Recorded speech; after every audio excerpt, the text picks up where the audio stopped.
Bismillahirrahmanirrahim. Assalamualaikum warahmatullahi wabarakatuh. Perkenalkan, nama saya Muhammad Rahman Faranggodia dari Prodi PAI semester 2. Baik, di sini saya akan memaparkan materi tentang dasar dan tujuan ilmu pendidikan Islam serta bagaimana perbedaan antar dasar pendidikan Islam dengan pendidikan Barat. Ilmu pendidikan Islam adalah ilmu yang mencakup aspek pengajaran, pembinaan akhlak, dan pembentukan karakter agar sesuai dengan nilai-nilai Islam. Dasar dan tujuan pendidikan Islam berfokus pada pembentukan karakter dan kepribadian yang sejalan dengan nilai-nilai Islam. Hasan al-Banna mendefinisikan pendidikan Islam sebagai proses yang mengubah tingkah laku peserta didik dalam kehidupan pribadi, masyarakat, dan alam sekitarnya melalui pendidikan dan pengajaran. Sedangkan menurut Mustafa Al-Hulayni menjelaskan bahwa pendidikan Islam adalah menanamkan akhlak mulia dalam jiwa anak selama masa pertumbuhannya, disertai dengan petunjuk dan nasihat. Ilmu pendidikan Islam memiliki dasar yang kuat dari ajaran Islam yang menjadi landasan dalam proses pembelajaran dan pembentukan karakter manusia. Dasar-dasar ini meliputi yang satu, Al-Quran. Al-Quran adalah sumber utama dalam pendidikan Islam. Di dalamnya terkandung prinsip-prinsip pendidikan, baik itu tentang pentingnya ilmu, metode pembelajaran, maupun tujuan pendidikan. Pendidikan dalam Islam harus mengacu pada nilai-nilai yang terkandung dalam Al-Quran seperti keimanan, ketaatan kepada Allah, serta pengembangan akhlak mulia. Yang kedua, hadis Rasulullah SAW. Hadis merupakan perkataan, perbuatan, dan ketetapan Rasulullah SAW yang menjadi pedoman bagi umat Islam, termasuk dalam pendidikan. Rasulullah dikenal sebagai pendidik terbaik yang memberikan contoh bagaimana mendidik dengan hikmah, kelembutan, dan keteladanan. Pendidikan dalam Islam tidak hanya bersifat teoritis, tetapi juga harus dipraktikkan dalam kehidupan sehari-hari. Yang ketiga, ijma, kesepakatan ulama. Ijma adalah kesepakatan para ulama dalam memahami dan merumuskan hukum Islam, termasuk dalam bidang pendidikan.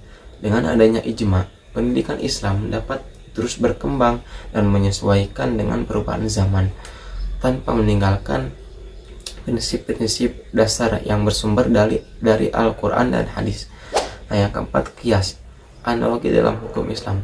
Qiyas adalah metode penalaran yang digunakan untuk menetapkan hukum dalam Islam berdasarkan prinsip-prinsip yang sudah ada dalam Al-Quran dan hadis.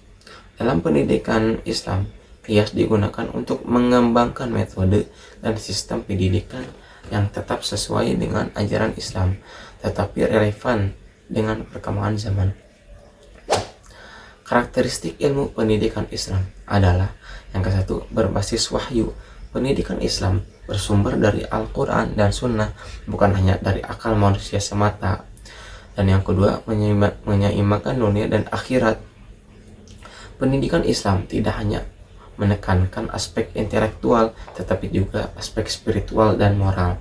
Nah, yang ketiga, holistik atau menyeluruh, mencakup aspek akidah, ibadah, akhlak, dan muamalah dalam kehidupan sehari-hari. Dan yang keempat, berorientasi pada pembentukan karakter. Pendidikan Islam bertujuan untuk menciptakan manusia yang berakhlak mulia dan bertanggung jawab kepada Allah dan sesama manusia.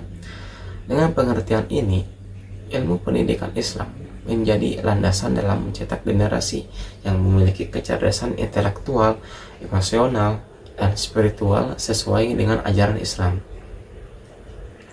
Pendidikan Islam bertujuan untuk membentuk manusia yang beriman, bertakwa, berakhlak mulia, serta memiliki ilmu pengetahuan yang bermanfaat bagi kehidupan di dunia dan di akhirat.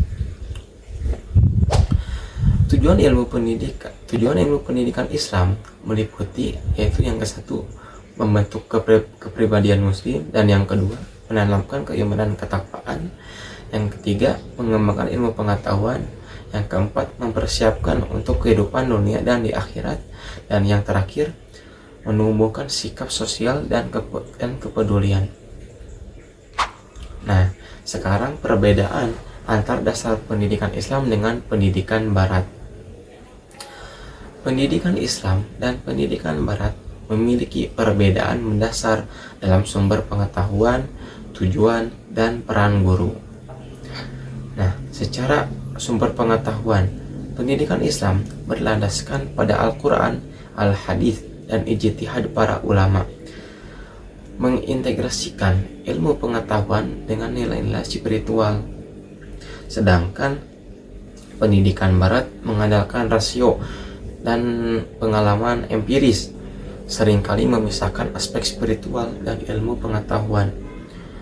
Nah, tujuan pendidikannya, pendidikan Islam bertujuan untuk mengembangkan aspek spiritual, moral, sosial, dan intelektual peserta didik dengan penekanan pada pembentukan karakter berdasarkan nilai-nilai agama.